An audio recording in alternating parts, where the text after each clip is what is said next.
Hello, ladies and gentlemen. This is Ukrainian talk show on Pod TV. My name is Sasha Star, and today's guests we have Dr. Jonathan Lockwood. Welcome to the show, Jonathan. Come on. Yep. Thank you, Sasha. Glad to be Great here. to have you. And Ivan Kucherenko from Kiev. Welcome to the show, Ivan. Hello, Sasha. Hello, Jonathan. Nice to be here as well. Okay, great to have you as always, Ivan. So the attacks of Russians still continue, inflicting very serious damage and unfortunately death to Ukrainians. And there is no a sign that there could be some kind of peace, or at least stop the fighting, even temporarily, even for a week or a month or whatever. It's nothing absolutely in cards at all. Jonathan, how you see this development of the situation in the near future? In the near future, the Ukrainians are going to have their hands full conducting the recommended active defense. Yeah, they'll counterpunch as much as possible, staying on the defensive in order to conserve their forces, as well, while at the same time inflicting massive damage on the attacking Russian forces as possible. And also, I still believe, as I've stated earlier, that Ukraine, even while they're in this active defensive posture, is going to be continuing its attacks on the Russian supply lines and logistical links between it and Crimea, and looking for a decisive way to shut down that link permanently between Russia and Crimea. That will provide enough of a distraction, enough of a turnaround, as well as shore up, I believe, Ukraine's political standing in the West. Yes, and remember now it's almost the end of January, so February it's a short month usually, and so there will be a time when the active fighting on the front lines will intensify, most likely. Ivan, what do you think? Is Ukraine ready to intensify its action? And also, do you think Ukraine should continue their long-range attacks on Russian territory? Thank you for the question, Sasha. First of all, yeah, definitely. If we will give Russia some pause to and sign some kind of appeasement, like Jonathan says, some kind of agreement, they will use this time to prepare and attack with more cruelty and with more brute force, because as Putin said recently, he will not stop until he will occupy the whole Ukraine. He is not interested in just occupying some part of territories. They want Ukraine to be part, not Soviet Union, but part of former Russian Empire, like other countries and like other territories, because he's mad so much that he wants to rebuild a Russian Empire in 21st century when all empires are gone. But he's a guy who wants to be a new emperor, and he's using really barbaric methods from previous century, not even from previous, but from the beginning of the 20th century. And these in modern time, these methods are only one. They have only one explanation and meaning. They're terroristic ones, like the attack which Putin inflicted today on Ukraine and on several cities, including Kharkov, including Kiev and other cities. I just now want to show you the video which I got for today about today's Russian attacks on Ukraine, Please. for you to see these methods on your own.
The last scene actually was 100 meters away from apartment of my colleague, and where the remnants of the Russian missile were shot down, and luckily the warhead wasn't exploded. Otherwise, the entire residential building probably was destroyed with all inhabitants, because these missiles, which they're producing using actually the great number of Western technologies, because their missiles consist of chips of another equipment from provided by American companies, by global companies, will bring much more number of casualties. And in the meantime, Ukraine is prohibited to attack Russia using the Western long-range missiles. Of course, we are using our own weapons like drones, and the recent successful attacks on St. Petersburg, when the oil plant was severely damaged, the Novatek oil plant, and actually it stopped transporting of Russian oil for several days, and inflicted huge damage to their export of oil with Ukrainian weapons, probably, because we don't confirm it officially, but unofficially we have confirmation that it was a successful attack of Ukrainian Secret Service. They show that Russia can't do nothing against it, but some kind of terroristic attack that they inflicted today on Kiev and Kharkov.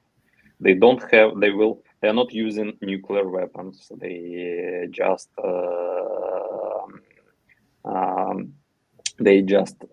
say and try to blackmail every time that they will use the nuclear weapon as an act of revenge for attacking the Ukrainian territory. They are not striding with more power on the battlefield, because they just don't have such power to go in in stronger attack on the battlefield. The only method they have is shelling Ukrainian cities with missiles and destroying residential apartments. And unfortunately, we don't have such great number of Patriots to intercept their missiles in Kharkov, for instance, because Kharkov is one of the most eastern cities in Ukraine. It's really close to Russian border, to Belgorod, Russian city, and they strike using ballistic missiles from Belgorod, and available Ukrainian anti-air defense systems, they don't have possibilities to intercept such missiles. Only Patriot has, and unfortunately we don't have much Patriots. And in this time, the United States is blocking the funding of Ukraine, those 60 billions, because of some internal negotiations between Republicans and Democrats in Senate, and before the presidential elections in the United States, and some Republican representatives which want to be good in eyes of Trump, in case he will become the future president of Ukraine, and Trump wants to be to remain friend of Putin, and he asked his Republican senators not to vote for this agreement. What a bullshit! Those Republican senators, they have blood of Ukrainians which were killed today in Kharkov and other Ukrainian cities, because not voting for this funding of Ukraine, because this not allow Ukraine to get more Patriot systems, to get more missiles for ballistic and missile defense systems, and they just want to do some negotiations with Putin in future, and this is a a point of Trump presidential election campaign, negotiations with whom? With Putin, with terrorists. Just imagine that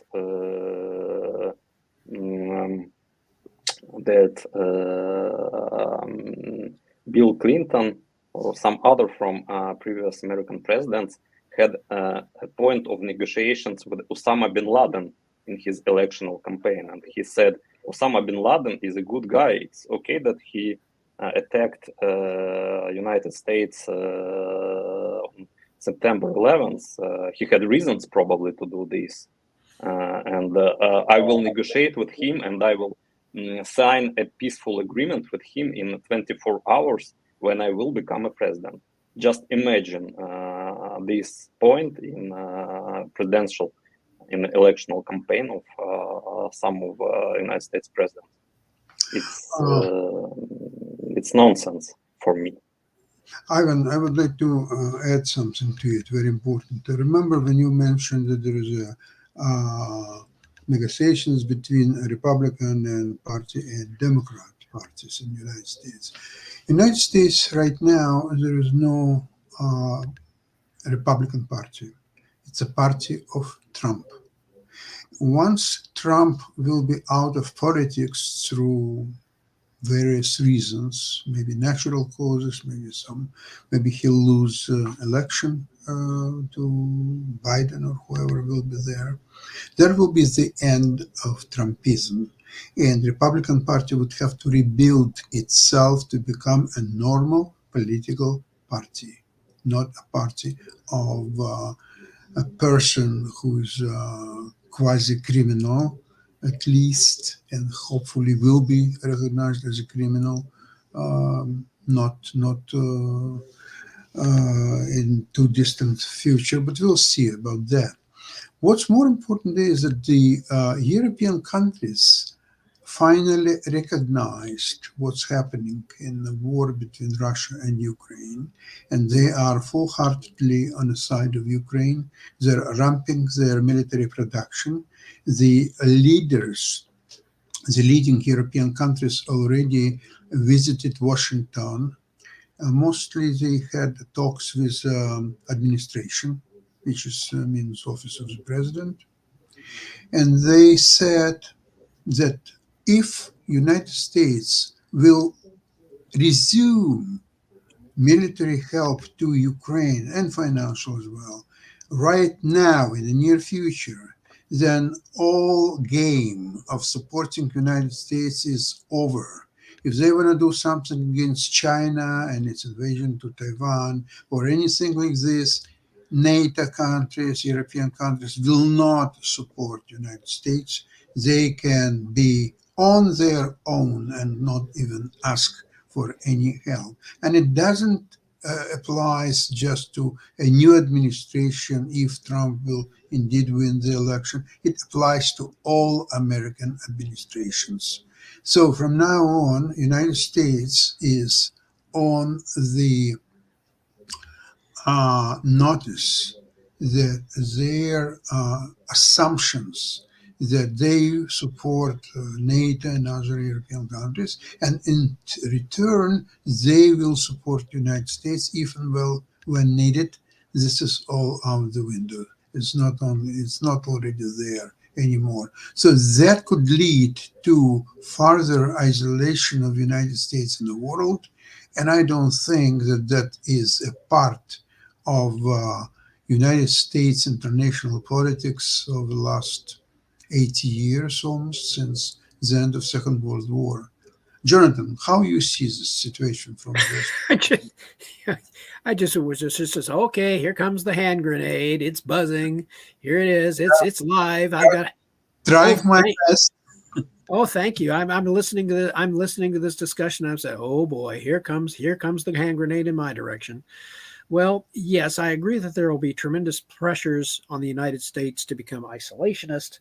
However, politics is nothing if not dynamic, and there are many considerations and events that can happen between now and the November elections, and it is quite possible that Mr. Trump, should he become president, between now and then, the situation, he may be persuaded to change his mind and alter his approach, and recognizing that as he sees other events, particularly if Ukraine takes its destiny in its own hands, and with a well-timed counterpunch, manages to right the situation and disrupt Putin's plans for overrunning all of Ukraine. And people forget, you certainly have not forgotten, Ukraine's steadfast resistance after the end of World War II for 9 years until 1954, when Soviet-Russian troops, Ukraine carried on the struggle against occupying Russian troops for 9 years, and there is no reason to believe that that Ukraine's defense of its own country, now that it's got support coming in from various sectors of various nations of NATO, if not as one unified alliance, at least as a series of bilateral agreements, that Ukraine is not going to be able to successfully resist the Russian invasion and make it a Pyrrhic victory. The Russians, as far as their nuclear arsenal is concerned, there are reasons to suspect that its nuclear arsenal, threats to use its nuclear arsenal, may well be a bluff, and because there are certain things about the Russians have been spending far less on the maintenance of their own nuclear systems, respectively, than has, for example, the United States. It's a fairly safe assumption that the United States nuclear arsenal is far more reliable and effective if called upon to be used than would, say, the Russian arsenal. And there could be the Russians will be conscious of this, and particularly if the United States continues, along with its NATO allies, as I argued before, to continue developing their ballistic missile defenses, and there are signs and indicators that they are starting to integrate that ballistic missile defense into a more coherent national and even possibly global ballistic missile defense. And that is a big X factor in Russian planning. They cannot be certain that the United States and the potential of U.S. technology to neutralize the one thing that makes Russia a great power, its nuclear missile arsenal, that the United States might have a strategic surprise up its sleeve. And this is something that the Russian analysts often suspected the United States of having during the Cold War. As I mentioned, they have feared the Patriot system since 1985, as far as back as my research goes. And they initially saw Patriot as being the leading edge of the Strategic Defense Initiative, which wasn't technically true. Patriot was being developed with 1960s technology to start with. But even so, the Russian fear of the potential of U.S. technology is very real. And it has been realized in many respects so far in the Russian-Ukrainian war. They're seeing how effectively the Ukrainians are using American technology. Of 1916, which intercepts the modern Russian so-called Kinzhal missiles, which they seen, where they claimed that they are. You every day see that what Russia is saying, it's propaganda. There is no second most powerful army in the world. There is no Russian super missiles which can be intercepted by any Western anti-air defense systems. You see it, watch, and there is no powerful Russia actually. There is a country which just hired several good PR managers. They've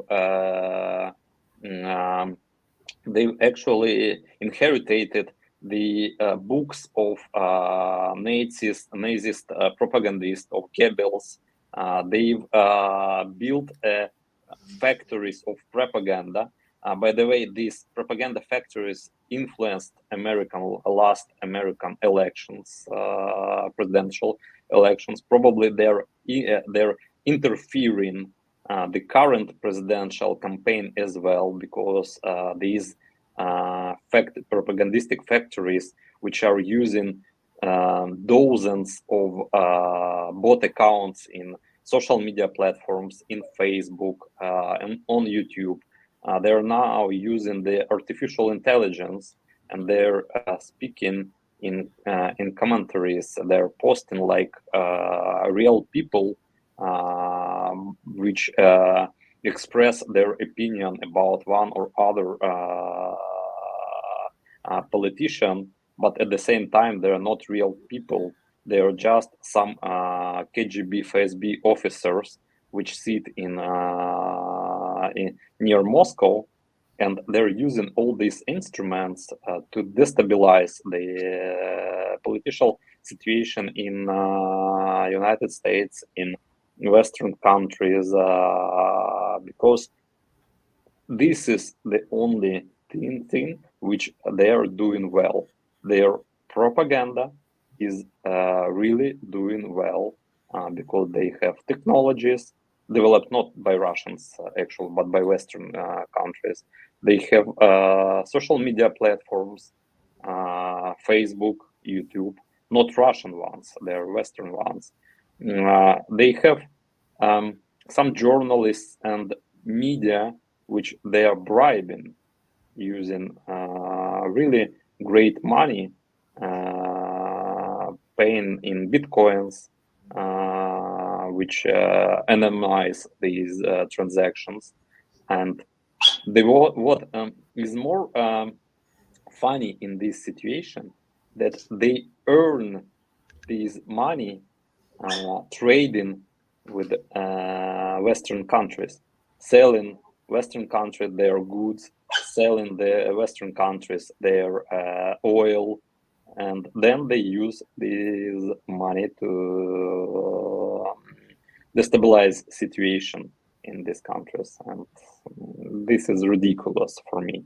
But this is how it works, and as soon United States, as soon as other Western countries will understand that there is nothing behind Russia, just those propaganda factories and PR and good PR about their so-called power, then hopefully it will all end in one moment. Ivan, something to add when you mentioned Goebbels, and the Russians learned a lot from Goebbels. I've discovered something very interesting. You know that in Russia, the most popular game is chess, and chess in Russia was very, and still is very, very popular. Remember that Goebbels was a chairman of, they called it Great Germany Chess Union. So Goebbels was the president and chairman of that, and he was a great lover of chess. But that's the only good thing that I can tell about him, nothing more than that. Probably they captured some other members of that union during the Second World War, which taught them great lessons from Goebbels. Unfortunately, not Goebbels alive, but some of his chess union members probably they've captured. By the way, General Frank, he was in charge of Poland, of all occupied Poland. He was also a great lover of chess and ex-champion of chess, Alexander Alekhin. He said that he visited Frank's house, and he said that he never in his life saw such a giant chess library as in the house of Frank, of General Frank. Now, Jonathan, I would like to ask you, the video that Ivan just presented a few minutes ago,